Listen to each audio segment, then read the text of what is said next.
एक छोटे से गांव में एक बूढ़ी दादी अकेली रहती थी। एक दिन उसे जरूरी काम से दूसरे गांव जाना पड़ा। उसने सोचा पड़ोसन को बोल दूं, एक दिन घर पर नजर रख लेगी।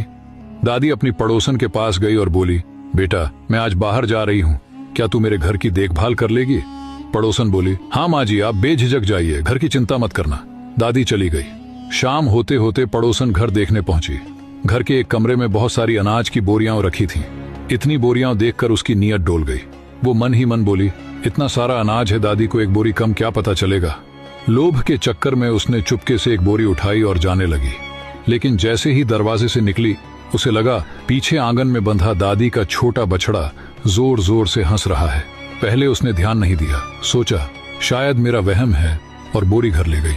शाम को दादी वापस आई। तभी पड़ोसन ने अजीब सा सवाल पूछा, माँ जी आपका बछड़ा हंसता है क्या? दादी बोली, अरे बेटा मुझे क्या पता, छोटा है, खेलता कूदता होगा, हंसता भी होगा।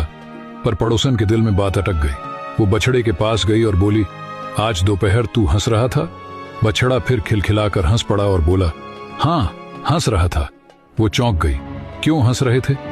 बछड़ा बोला, पिछले जन्म में मैंने इस दादी से 400 रुपए उधार लिए थे, दे सकता था, पर मेरी भी नीयत गड़बड़ा गई थी। सोचा बूढ़ी औरत है, क्या ही कर लेगी। कुछ दिनों बाद मेरी मौत हो गई। जब ऊपर गया तो भगवान ने कहा, जिसके पैसे खाए हैं उसके घर में जन्म लेकर मेहनत से चुकाना पड़ेगा। और मुझे इस दादी के घर बछड़ा बनाकर भेज दिया गया। अब बड़ा होऊंगा, खेत खलिहान में काम आऊंगा, तब जाकर ये 400 रुपये का हिसाब पूरा होगा, तभी मुझे मुक्ति मिलेगी। और तूने भी यही गलती कर दी।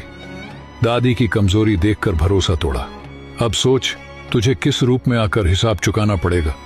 बछड़े की बात सुनकर पड़ोसन कांप गई। उसे अपनी गलती का एहसास हो गया। वो दौड़कर दादी के पैरों में गिर गई और रोते हुए बोली, माँ जी मुझसे बहुत बड़ी गलती हो गई, मुझे माफ कर दो।